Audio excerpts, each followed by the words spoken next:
Have you ever noticed the more attention you give someone, the less they seem to value you? You text back fast, you check their stories, you're always available, and yet they drift away. Why? Because in this world the easiest thing to get is the easiest thing to ignore. Today, you'll learn the ancient strategy that flips that power dynamic and makes them crave your presence. Every relationship, friendship, or social circle runs on invisible power, and attention is its currency. Most people spend it recklessly, throwing it at anyone who gives them a little validation. But those who rise above, those who are remembered, respected, and desired, understand one rule: never give what others can't appreciate. This isn't arrogance, it's strategy. When you master your attention, you master the room. The law of value through absence, power, respect, and desire. All of them depend on one crucial illusion: scarcity.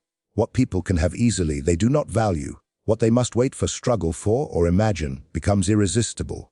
This is the law of value through absence. It is not a modern discovery. It is an ancient understanding of human nature, one that separates those who command attention from those who beg for it. Every person carries an invisible currency: attention. It is the most expensive thing you own, and yet most people spend it like pocket change. They flood others with constant presence, endless messages, predictable responses, over-explanations. They think this generosity will buy affection, but it only breeds boredom. The more available you are, the more ordinary you appear. Familiarity in the eyes of others always lowers your worth. Absence is not about disappearing. It's about creating distance that provokes imagination. When you withdraw, you leave space for others to wonder, to miss you, to project their fantasies onto you. In your absence, they begin to think about you, and that thought becomes their obsession. When you are too present, they stop seeing you. When you are gone, they cannot forget you. The mind is easily dulled by repetition. When something is always in front of us, our brains label it as safe and known. The result is emotional blindness. That is why people scroll past what they see every day, yet become consumed by what they cannot find. When you remove yourself, you trigger the oldest and deepest reaction in human psychology: the hunger for the unknown. The imagination rushes to fill the empty space you leave behind, and suddenly, your absence makes you larger than life. Think about those who hold power naturally. The leader who doesn't need to speak often. The figure who shows up rarely but commands every room. Their power is born from controlled scarcity. When they appear, people lean forward. When they speak, silence falls. It isn't magic. It's the deliberate crafting of value through absence. By giving less, they make every gesture heavy with meaning. Most people cannot do this because they are afraid. They fear being forgotten, replaced, or unseen. But this fear exposes their weakness.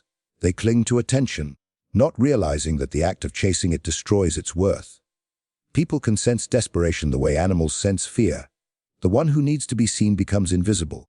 The one who doesn't care to be seen becomes magnetic. Absence must be executed with precision. Disappearing entirely can make others move on. Vanishing briefly can make them crave your return. The trick is in the balance, being just out of reach, not completely out of sight. A momentary silence, a delayed reply, a sudden pause in communication. These are the modern tools of power. They are small absences that create large effects. They plant doubt in the mind. Did they lose interest? Did I do something wrong? This uncertainty hooks people far more effectively than any constant reassurance could. Your absence should never look like retreat. It should feel like choice. You are not gone because you were ignored.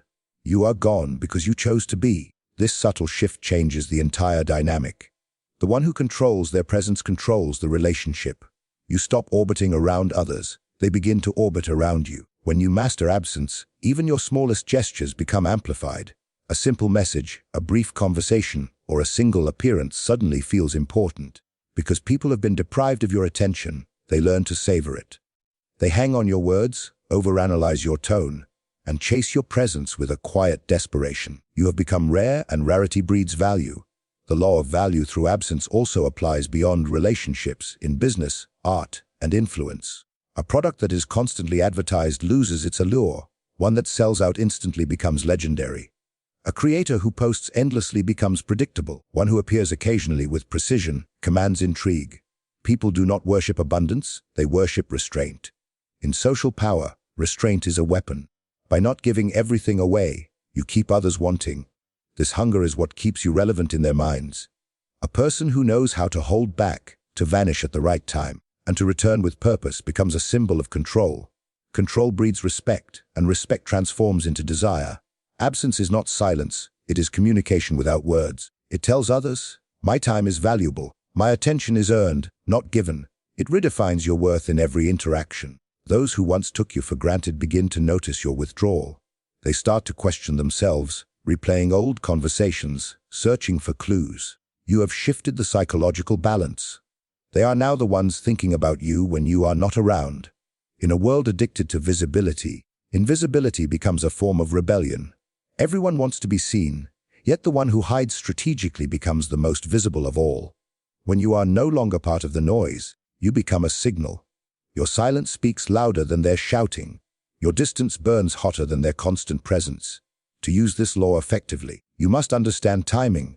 Too much presence kills value, but too much absence kills connection. The art lies in disappearing just long enough for people to miss you, but not so long that they replace you. This rhythm of approach and withdrawal creates emotional tension, the kind that keeps people invested, intrigued, and loyal. Absence also cleanses perception. When you are constantly present, others stop distinguishing your true qualities from their habits. But once you withdraw, they begin to notice the void you leave behind. They remember the subtle things, your words, your energy, your influence. Absence forces appreciation. It sharpens contrast. Only when something is gone do people realize what it was worth. To master the law of value through absence, one must learn to tolerate solitude. To be unseen without fear, unheard without insecurity. Because only the person who doesn't crave attention can manipulate it. The moment you no longer need their gaze will seek you out. The power lies not in showing yourself constantly, but in the confidence to withhold yourself deliberately. When you stop flooding the world with your presence, something strange happens. The world starts to reach for you. What was once taken for granted becomes sought after. What was ignored becomes pursued. Absence reshapes perception, turns ordinary into mysterious, and transforms attention into a prize. The trap of constant availability. Nothing weakens influence faster than the habit of being too available. When you are always ready to respond, always eager to explain, always there to comfort, to reassure, or to entertain, you unknowingly announce to the world that your time holds little value. The trap of constant availability is subtle. It hides behind kindness, helpfulness, and social openness. Yet beneath that surface lies the slow erosion of respect. The more accessible you become, the less people fear losing you, and the less they feel compelled to earn your attention. Every relationship, personal, professional, or romantic, depends on tension. It is this tension, this slight uncertainty, that keeps the mind engaged. When you are too predictable, too reachable, you remove that tension entirely. People begin to feel safe in your presence, but safety without scarcity leads to complacency. They stop listening carefully to your words, they stop noticing your efforts, and they stop trying to impress you. What was once genuine connection becomes a routine they take for granted. Those who fall into this trap often do so with good intentions. They believe that showing up for everyone, responding instantly, and being always there will make them loved and respected. In truth, it makes them invisible, because what is always present fades into the background. It is not love or appreciation they receive. It is expectation. People begin to assume your availability as a given. They don't ask if you are free. They assume you will make time. They don't thank you for replying. They assume you always will. You have turned yourself from a person of presence into a utility. Availability is a mirror that reflects self-worth. When you give yourself away too easily, you signal that your presence costs nothing, and humans, by nature, do not treasure what costs nothing. The mind assigns value based on effort, resistance, and difficulty. This is why people chase what eludes them and ignore what waits patiently. When you are constantly available, you remove the element of pursuit. You make others feel as if they have already won you. And when the chase dies, so does the fascination. The psychology behind this is ancient. The human brain equates scarcity with importance. That which is rare feels powerful. That which is abundant feels disposable. When someone is difficult to reach, we assume they are busy, in demand, or superior in some way. When someone is always free, we assume they have nothing going on. In truth, both might have the same schedule, but perception dictates power, not reality. Constant availability destroys this perception. It tells others that you are idle, unoccupied, and waiting for their call. It places them above you in the hierarchy of value. In social settings, Those who hold attention are rarely the ones who speak the most. They are the ones who choose their moments. Their silence feels deliberate. Their presence feels earned. People wait for their reaction, not because they are loud, but because they are selective. Constant availability erases this aura of selectivity. When you are always talking, always responding, always explaining, your words lose gravity. You dilute your own impact by overexposure. Technology has made this trap even deeper. Notifications, messages, and social platforms have created an illusion that instant response equals connection. But in truth, instant response signals dependence. It shows that you have made others your priority, even when they have not earned it. The person who controls their time and their replies communicates strength without saying a word. When you delay your response, you remind others that your attention is not a reflex. It's a choice. Some people misunderstand this control as arrogance. But true restraint has nothing to do with pride. It has everything to do with power. It is the discipline to protect your energy, to choose when to engage, and to allow absence to work on your behalf. Those who reply instantly often believe they are showing care. What they are actually showing is a lack of boundary. When you have no boundary, people push further. They demand more, expect more, and appreciate less. The trap of constant availability also creates emotional exhaustion. When you make yourself endlessly open to others' needs, you begin to absorb their problems, moods, and chaos. You lose your center. Your energy becomes scattered, your focus diluted. The more you give, the less you have left for yourself. And when you are drained, you start to seek validation from the same people who undervalue you. It becomes a vicious cycle. You give to gain attention, but giving too much makes your attention worthless. There is a quiet power in withholding yourself, not in ignoring others out of cruelty, but in reminding them that your presence is a privilege, not a right. When you set limits on your availability, people learn to respect your time. They begin to wait for your attention rather than assume it. They approach with more thought, more intention. Suddenly, your presence carries weight again. You have reintroduced scarcity, and with it, importance. The illusion of constant accessibility is comfort to others but death to influence. People like having someone they can always reach because it feeds their sense of control. But the moment they realize you are not so easily reached, the dynamic reverses. They begin to adjust their behavior to match your rhythm. The one who is less available sets the pace. The one who waits begins to crave. Availability, at its core, must be earned. The people who deserve your time are those who value it. The world will always try to convince you that constant presence equals loyalty, but loyalty without limits is servitude. When you respect your own boundaries, others are forced to recognize them too. You stop being an option and start being a choice. There is a rare elegance in restraint. A person who does not rush to answer, who does not feel pressured to fill every silence, projects quiet authority. Their composure unsettles those addicted to validation. They seem untouchable, focused, self-contained. Others begin to wonder what holds their attention, what occupies their thoughts, what makes them so unaffected. That wonder is influence in its purest form. The trap of constant availability is not simply about time, it's about perception. It is the difference between being sought after and being taken for granted. When you are too easy to reach, too eager to please, you become background noise in the lives of others. When you make them wait, when you make them earn your attention, you become the signal they listen for. The art of withholding power is not found in how much you give, but in what you withhold. The world teaches generosity, openness, and expression. But in the game of influence, the one who reveals less holds the advantage. The art of withholding is not about cruelty or silence for its own sake. It is about control. It is the deliberate act of managing what others know, what they see, and how much of you they can access. Every word unspoken, every reaction delayed, every secret kept, each becomes a thread of power that tightens your grip on the minds of others. People are drawn not to what they understand, but to what they cannot fully grasp. Mystery is magnetic. The human mind is restless when faced with incomplete information. It fills in the blanks, creates stories, imagines meanings. When you withhold, you invite this mental labor. You make them participate in your image. They begin to project, to guess, to obsess. The moment you explain yourself, you remove the intrigue and end the chase. The art of withholding is therefore the art of restraint, knowing when to speak and when silence can say more than words ever could. Most people reveal too much too soon. They crave understanding, validation, or sympathy. They want to be known, seen, and accepted. But the more they reveal, the smaller they become in the eyes of others. Transparency, though often praised, breeds predictability. When others can read you easily, they lose curiosity.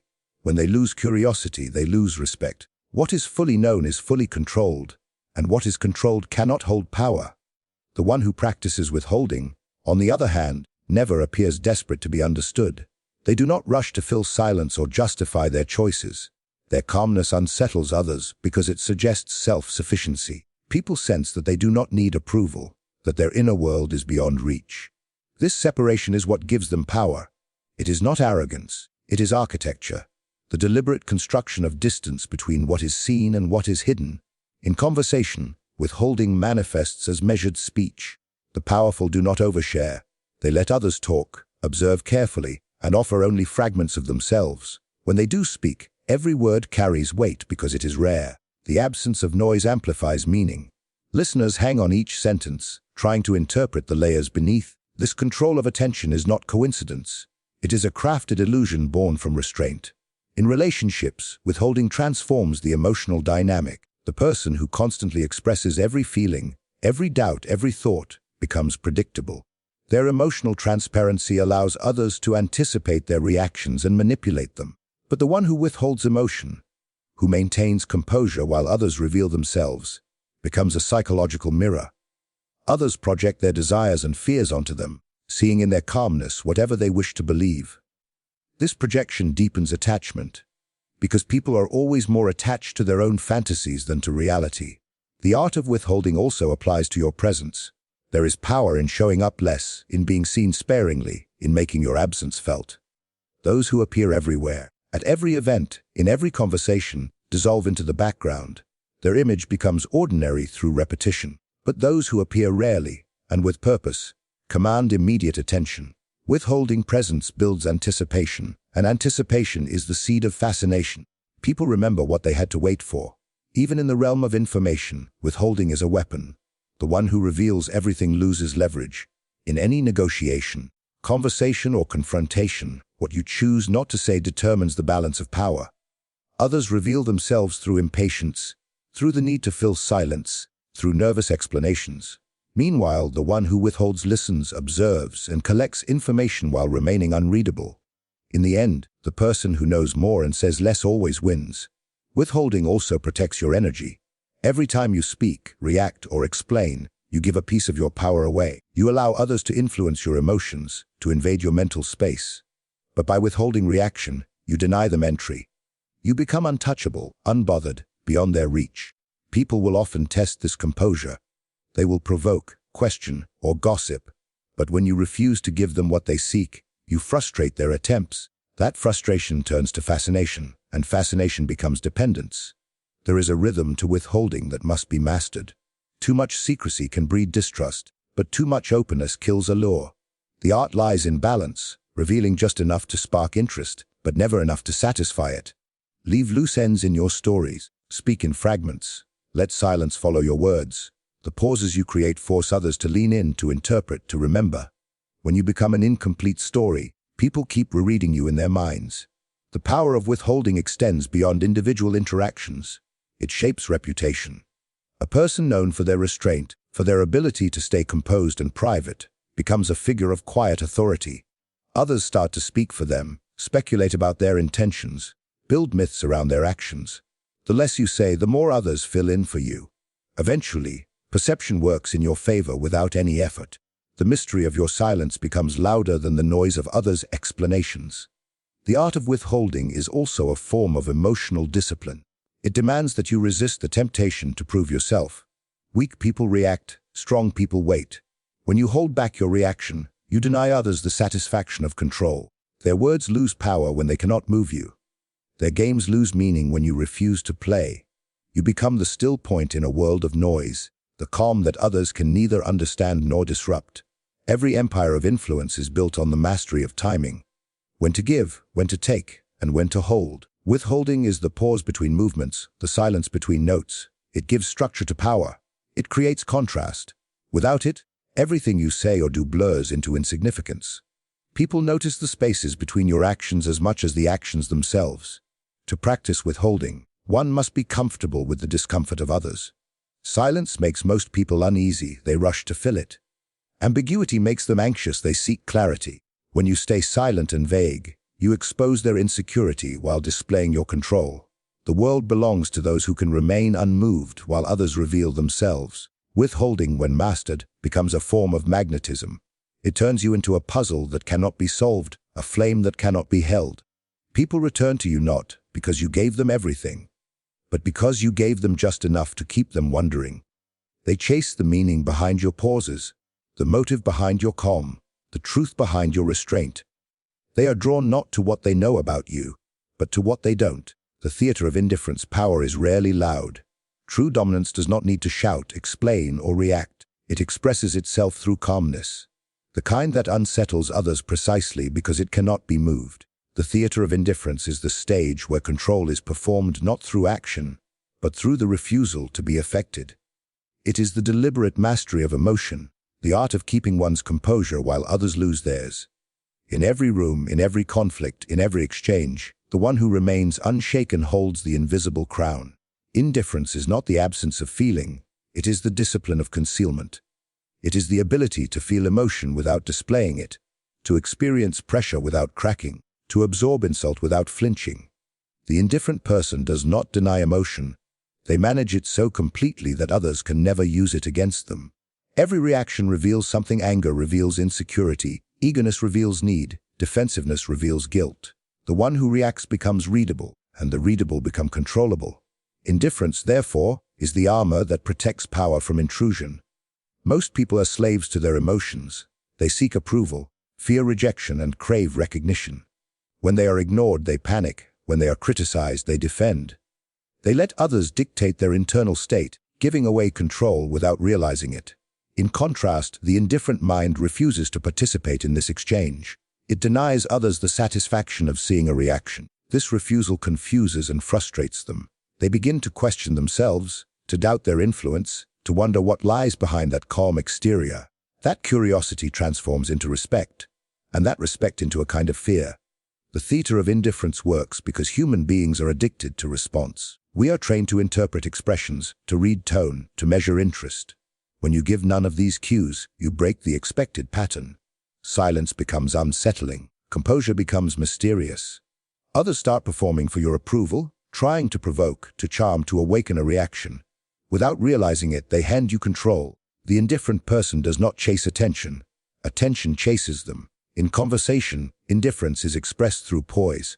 You do not rush to fill silence, nor do you allow your words to be dictated by emotion. You speak with calm certainty, as though time itself bends to your pace. You do not argue to prove a point. You state what must be said, and let the silence afterward carry its weight. People begin to measure their words carefully in your presence, afraid of saying too much, afraid of appearing foolish. Your indifference becomes their restraint. In emotional exchanges, indifference is a weapon of psychological superiority. The person who remains calm while others grow emotional appears to hold the higher ground. Even when you are wrong, your composure makes you look right. Even when others are justified, their anger makes them look weak. Society admires self-control and secretly despises those who cannot master it. When you display indifference, you are telling the world, "I cannot be shaken." That message inspires fascination and commands obedience. The theater of indifference is also a performance.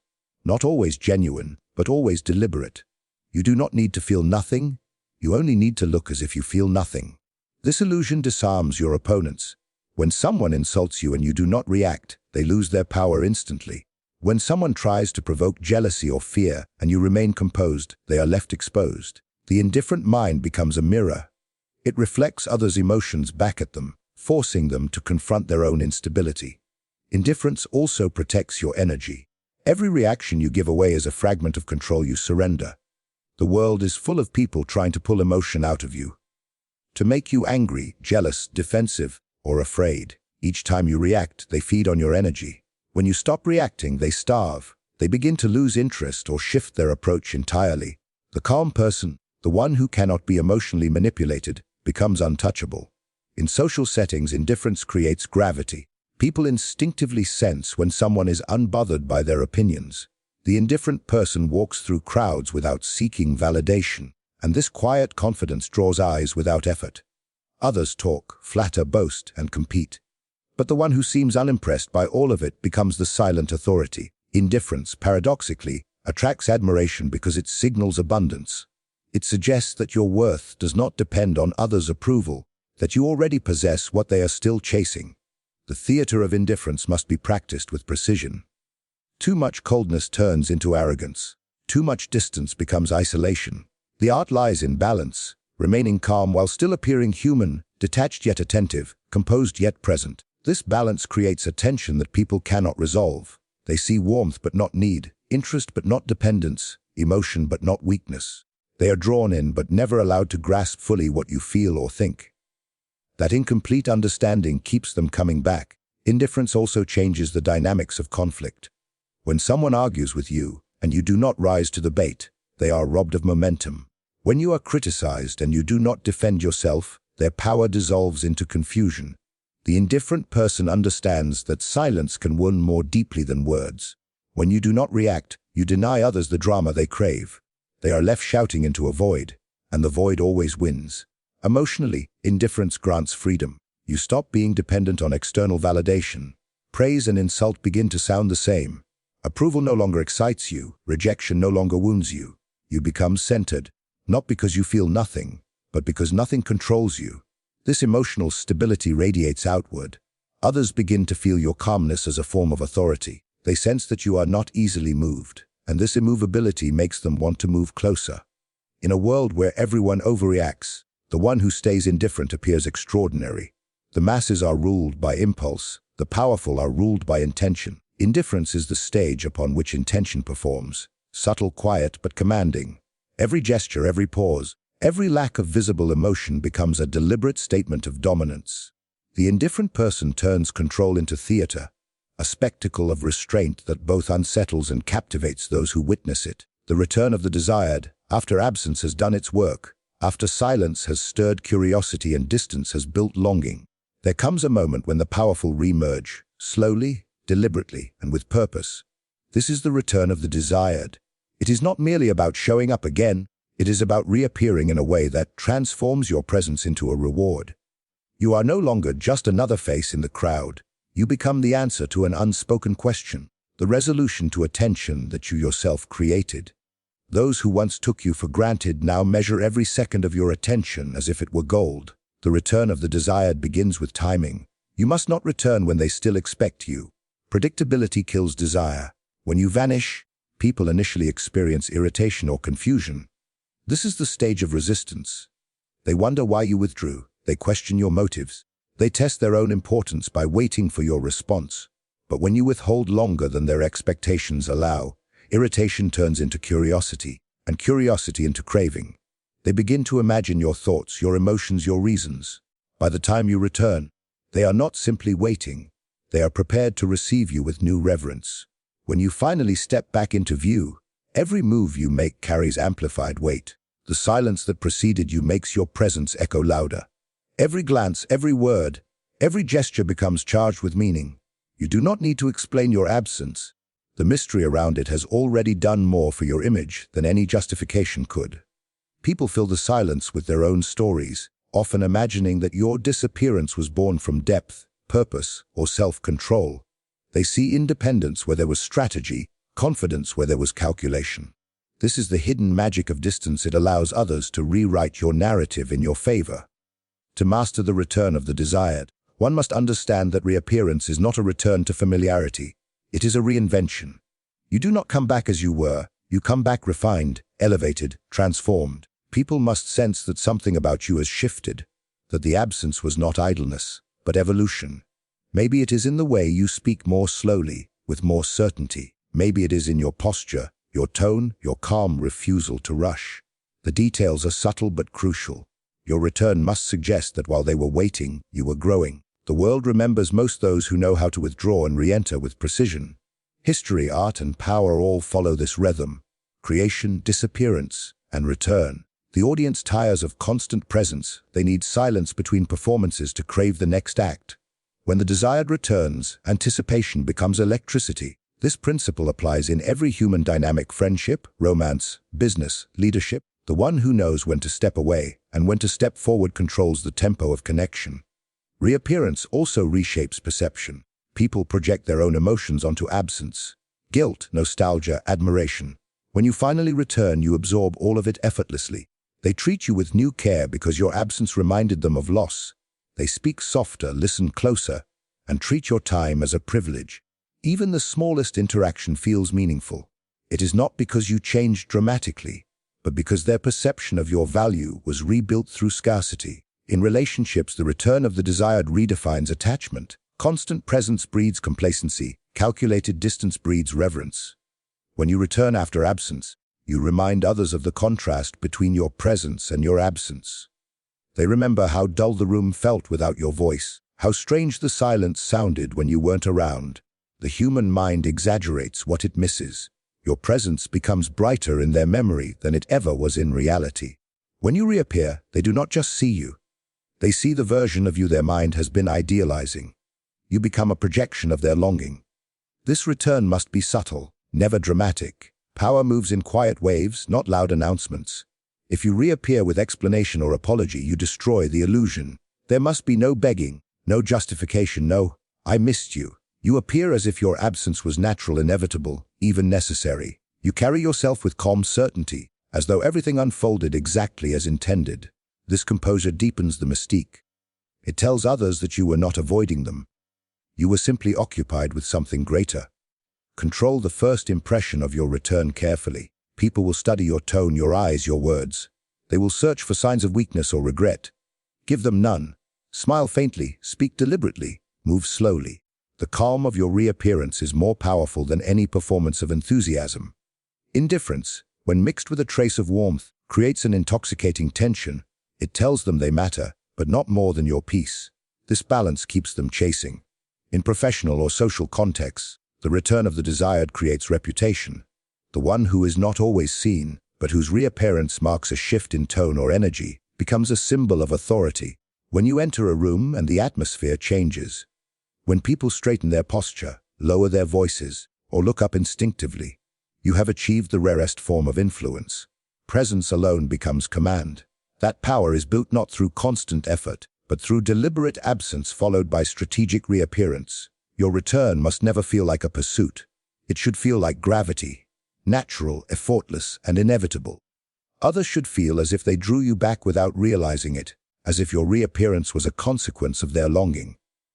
This illusion keeps the balance in your favor. They believe they pulled you closer, while in truth, you orchestrated the moment of approach. The art lies in making control look like coincidence. During your return, give less than expected. Offer fragments of attention, not floods of it. The scarcity must continue even in your presence. If you overwhelm them with energy, you erase the tension that made them crave you. The key is to let them feel your warmth but not possess it fully. People must sense that no matter how close they get, a part of you always remains untouchable. That distance within proximity is what keeps desire alive. The return of the desired also exposes truth about human nature. People value contrast, not consistency. They do not crave what is constant, they crave what they can lose. Your absence created the illusion of loss, and your return transforms that loss into reward. The more you manage this cycle, the deeper their attachment becomes. They start to equate your presence with relief, your absence with discomfort. You become both the wound and the cure. Every master of influence understands this cycle intuitively. Artists who disappear between works, leaders who speak rarely but decisively, lovers who appear at the right moment. They all play the same rhythm. They know that power is not built in noise but in timing. The anticipation before the return is what magnifies the impact of the return itself. When you finally appear, it feels like an event, even if you've said nothing at all. The return of the desired is, at its core, the art of re-establishing dominance without effort. It is the performance of calm confidence, the illusion of natural magnetism, the reminder of absence disguised as presence. When done well, it makes people believe that your presence is both a privilege and a necessity. They do not know why they missed you, only that they did. And when you reappear, their minds surrender quietly to the gravity you have created around yourself. Power doesn't come from chasing attention. It comes from mastering it. When you learn to control your presence, to withdraw with purpose and return with power, you stop living as someone's option and start standing as their standard. Every silence, every absence, every calm moment becomes your weapon of influence. Remember, your value grows when you no longer beg to be seen. So protect your energy, move with intent, and make your presence unforgettable. If you're ready to rise above the noise and master the art of power, subscribe now. Your transformation begins with awareness.